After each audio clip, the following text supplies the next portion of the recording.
नमस्कार। कैसे हैं आप लोग? और जो चुपचाप बैठे हैं वो, समस्या थोड़ी सी चुपचाप रहने वालों की ज्यादा होती है।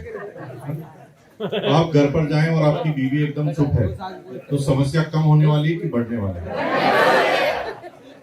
चुपचाप रहने वालों की समस्या थोड़ी ज्यादा होती है।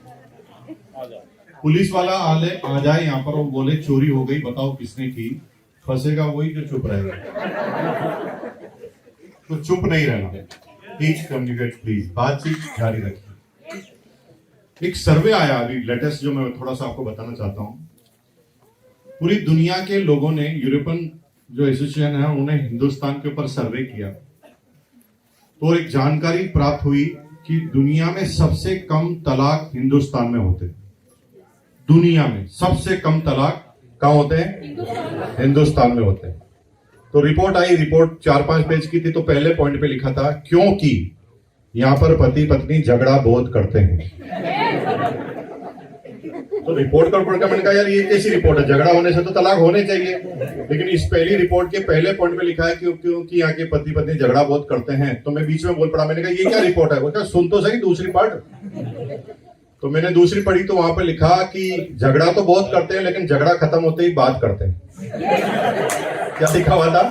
झगड़ा खत्म होते ही क्या कर लेते हैं? वापस बात कर लेते हैं, और इसलिए रिश्ते लंबे चलते हैं, है ना। हिंदुस्तान ऐसा मुल्क है कि पति पत्नी बहुत तेज झगड़ा करते हैं, इतना तेज झगड़ा करते हैं, लेकिन अचानक घर में मेहमान आ जाए तो ए जी ओ जी इतने प्यार से बात करते हैं जैसे दुनिया में सबसे ज्यादा प्रेम इन्हीं के घर में। ठीक कह रहा हूं कि नहीं कह रहा? पति पत्नी के झगड़ा हो रहा है और बच्चे के चोट लग जाए तो पति पत्नी झगड़े को थोड़ा साइड में रखते हैं और थोड़ा कॉन्सेंट्रेट ऑन सन, है ना, जो अपने बेबी है उसके ऊपर पूरा ध्यान दे देते हैं। वो ये क्या करते हैं? झगड़ा रोज करते हैं लेकिन बातचीत चालू रखते हैं। जैसे दिन भर झगड़ा किया, शाम को फिर बात कर लेते हैं, फिर झगड़ा किया, फिर बात कर लेते हैं, तो जीवन लंबा चलता रहता है। तो मैं सारे शादीशुदा जोड़े जो झगड़ा करते हैं उनको बहुत बहुत बधाई देता हूं कि आपको ये झगड़ा जारी रखना है, कभी भी बंद नहीं करना है, कंटिन्यू झगड़ा जारी रखिए। लेकिन झगड़ा खत्म होते ही बात चालू कर दीजिए। झगड़े में कोई कमी है तो तलवार लेकर आइए, तलवार से झगड़ा कीजिए, लेकिन बातचीत बाद में चालू करनी। झगड़ा खत्म होते क्या करनी है? बातचीत कंटिन्यू करनी है।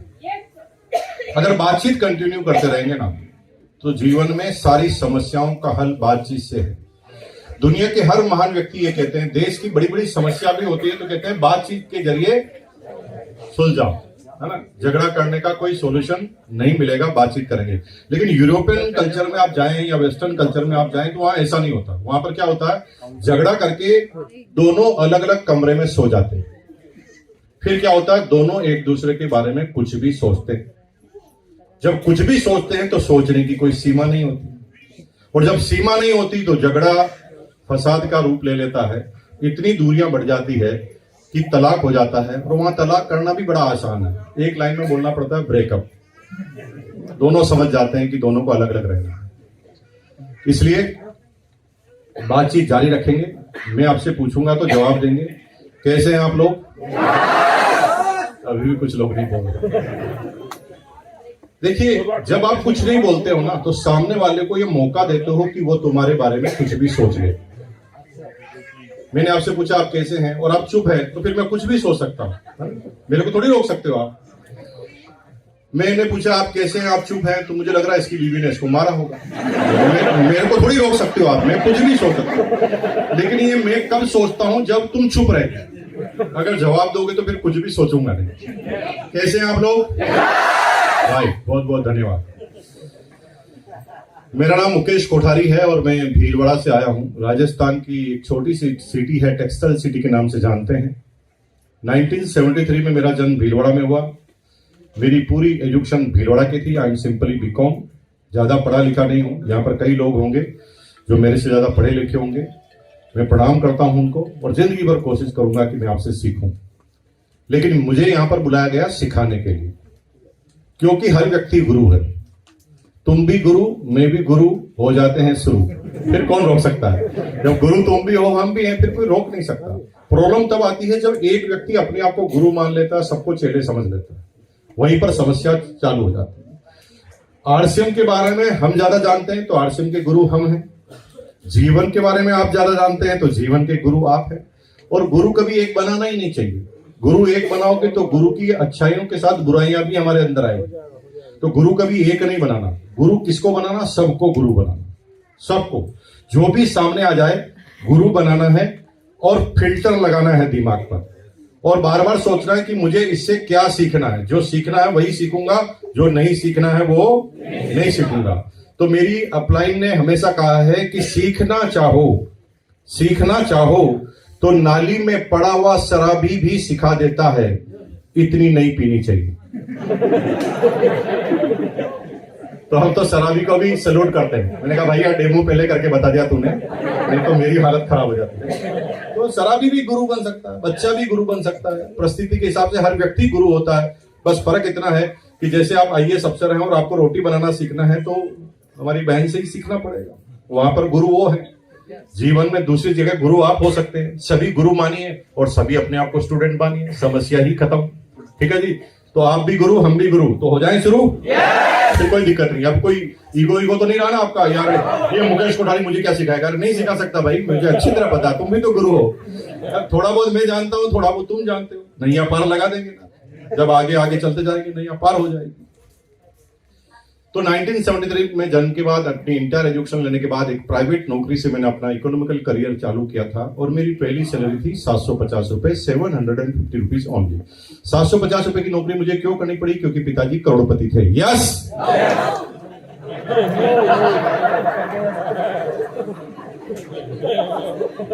हे भगवान, कुछ लोग तो यहाँ पर ऐसे आए जैसे कोई सत्यनारायण की कथा है।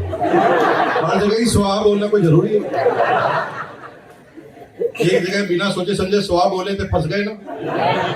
वो फेरे में बैठे थे ना, तो पंडित पता नहीं क्या गुड़गुड़ गुड़गुड़ स्वाहा, तो लाइन तो सुन ही नहीं रहे, स्वाहा ही कर रहे, फंस गए। वो बिल्कुल क्लियर कट कह रहे थे भैया आप रोने वाले हो, तुमने कहा स्वाहा।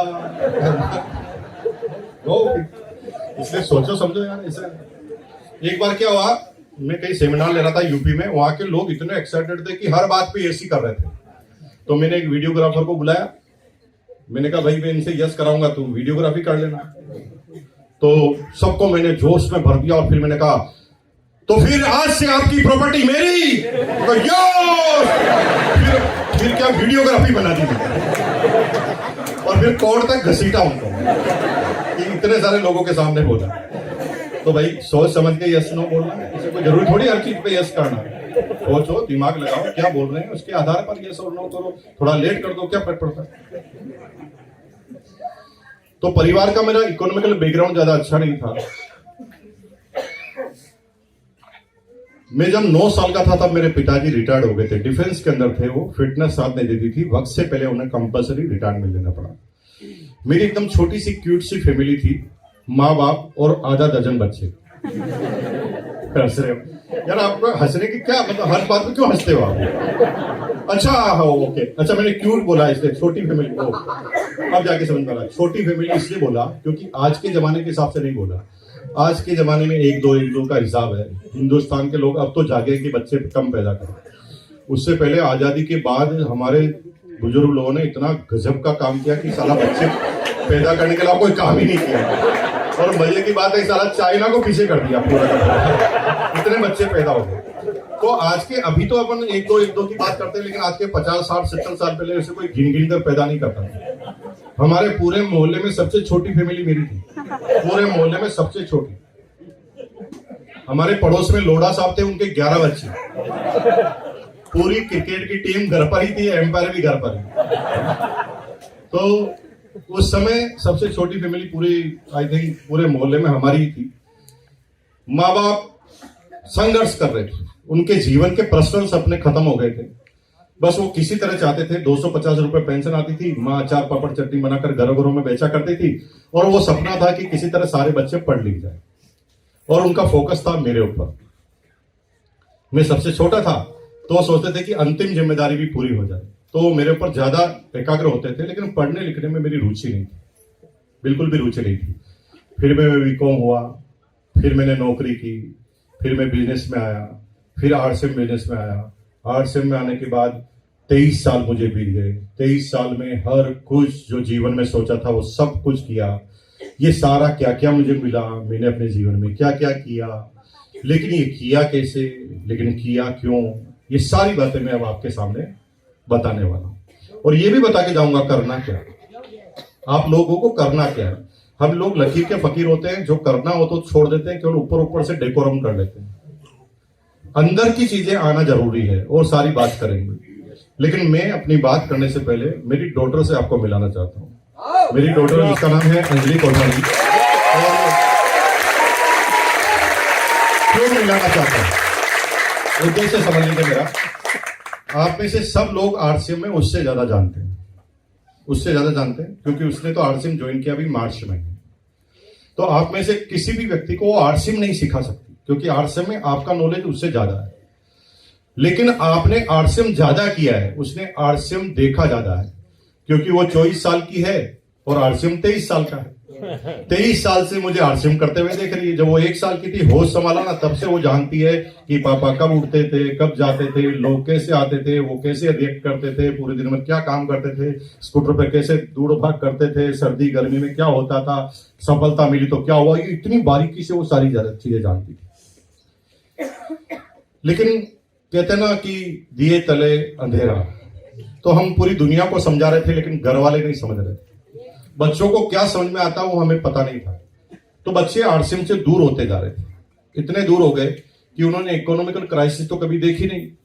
पैसे की वैल्यू क्या होती है वो तो आप लोग जो अलग अलग स्टेट से यहां पर आकर बसे हैं वो जानते हैं, है ना। ये थोड़े से चंद पैसों के लिए आपको स्टेट छोड़ने पड़े, अपने घर बार को छोड़कर फरीदाबाद पे दिल्ली में आकर बसना पड़ा। तो पैसों की वैल्यू ये बच्चे जो अच्छे जगह पर पैदा हुए हैं उनको पता नहीं, क्योंकि जब वो 2 साल की थी तो ना, मेरा आरसीएम बिजनेस का 1 महीने का कमीशन 2,85,000 का था। 1 महीने का 2,85,000 का, जब वो 2 साल की थी। तो इकोनॉमिकल क्राइसिस क्या होता है उन्हें पता नहीं है। मेरी पूरी इंटायर एजुकेशन हुई है 5 रुपए सालाना फीस में। गवर्नमेंट स्कूल के अंदर 5 रुपए सालाना फीस लगती थी, उसमें मेरी एजुकेशन हुई। और जब वो 2nd, 3rd, 4th क्लास में पढ़ती थी तो उसकी फीस थी 7 लाख रुपए पर ईयर। अभी के हिसाब से बात करें, 2002 के बाद अभी के हिसाब से बात करें तो 25 लाख रुपए पर ईयर, इतनी फीस में वो स्कूलिंग की। बिट्स पिलानी के अंदर उसकी पूरी इंटायर एजुकेशन हुई, बिल्डा इंटरनेशनल स्कूल के अंदर। 12th किया उसने, फिर अमेरिकन इंस्टीट्यूट से फैशन कम्युनिकेशन की डिग्री ली। एक होता है फैशन डिजाइनर, एक होता है फैशन कम्युनिकेशन। डिजाइनर मतलब कपड़े बनाना, कम्युनिकेशन मतलब कपड़े की मार्केटिंग करना। तो फैशन कम्युनिकेशन की डिग्री ली, फिर उसने जॉब चालू किया मुंबई में, पीआर का, पब्लिक रिलेशनशिप ऑफिसर का जॉब चालू किया, फिल्मी सेलिब्रिटी का। तो शाहिद कपूर, अनिल कपूर, प्रियंका चोपड़ा, इन सबकी वो पीआर रही है। पीआर का मतलब क्या पहले समझ लीजिए। पब्लिक जो होती है ना, उसके अंदर एक सेलिब्रिटी की इमेज कैसी हो, ये पीआर डिसाइड करता है ना। पीआर कहता है ऐसा ऐसा करो ताकि पब्लिक आपके बारे में ये सोचेगी। जैसे नरेंद्र मोदी जी को आपने कोविड में दाढ़ी बढ़ाते हुए देखा कि नहीं देखा? इतनी बड़ी दाढ़ी कर ली थी उन्होंने। ये उनका आइडिया नहीं था, वो उनके पीआर का आइडिया था। पीआर ने उन्हें समझाया कि कोविड में सब लोग परेशान हैं, नौकरियां छिन रही है, रोजगार जा रहे हैं, भूखे मर रहे हैं लोग बाग, मर रहे हैं लोग बाग, और तुम अगर दाढ़ी बनाकर घूमोगे तो लोगों को तुम्हारे पर गुस्सा आएगा, दाढ़ी बढ़ा लो। और उन्होंने दाढ़ी बढ़ाकर मैसेज दे दिया, भाई और बहनों दुखी तुम अकेले नहीं हो, मैं भी हूं, देखो दाढ़ी बढ़ा। ये पीआर का काम होता है। पद्मावत फिल्म आपने देखी? तो पद्मावत फिल्म में, फिल्म रिलीज होने से पहले, फिल्म की शूटिंग होने से पहले केस हो गए। अरे भाई अभी फिल्म में है ही क्या यही पता नहीं है, तो पहले कैसे केस हो सकते हैं? तो मजे की बात यह है, केस होते नहीं, पीआर के द्वारा करवाए जाते हैं। पब्लिक ताकि सोचे कि इसके अंदर कोई खास बात है। केस हुआ इसका मतलब इसको देखना ही। कहीं पर भी 2 आदमी झगड़ा करते हैं तो हमारी आदत क्या होती है, हम सुनते हैं झगड़ा क्यों हो रहा है ना। क्योंकि जब तक क्यूरियोसिटी पैदा नहीं करते तब तक आदमी हिट नहीं होता। तो हर सेलिब्रिटी के, फिल्मी सेलिब्रिटी, जितने भी सितारे हैं, राजनीतिक सितारे हैं, सबके पीआर होते हैं। और वो पीआर ये डिसाइड करते हैं कि पब्लिक में इसकी क्या बात जानी चाहिए, क्या चीजें अखबार में छपनी चाहिए। वो अखबार वालों को भी कंट्रोल करते हैं पीआर वाले। तो पीआर की जॉब की, जब वो ट्रेनिंग पीरियड में थी तब 1 लाख सैलरी थी। पहले साल जब वो ट्रेनिंग पीरियड में थी तब 1 लाख रुपए पर मंथ की सैलरी थी। 10 साल वो पीआर में काम करती तो 15 लाख रुपए पर मंथ कमा लेती। लेकिन 2 साल जॉब करने के बाद उसे अच्छी तरह पता चल गया कि ये नौकरी क्या है, ये फिल्मी सितारों की चकाचौंध क्या है। और 2 साल नौकरी करने के बाद वो आरसीएम बिजनेस में आई। अभी फुल टाइम आरसीएम बिजनेस के अंदर है। और वो क्यों आई? इतनी बड़ी जॉब छोड़कर, सब कुछ उसके पास था, है ना, सारा इंफ्रास्ट्रक्चर उसके पास था, फिर उसे क्या जज्बी, वो क्या सोचकर इसमें आई। अभी सबसे बड़ा चैलेंज क्या है, जो यंग जनरेशन के लोग हैं ना, उनके सोचने का नजरिया अलग है। वो चकाचौंध में रहते हैं, वो आईआईटी इंजीनियर करेंगे, डॉक्टर करेंगे, इंजीनियर बनेंगे। उनको पता नहीं कि कितने बड़े पापड़ बेलने पड़ने सकते हैं आपको वहां पर जाने के बाद। और जितनी भी जगह पर आप पढ़े लिखा करके आगे पहुंचेंगे ना, वहां पर आपको कहीं ना कहीं किसी न किसी के बॉस के नीचे ही काम करना पड़ जाए।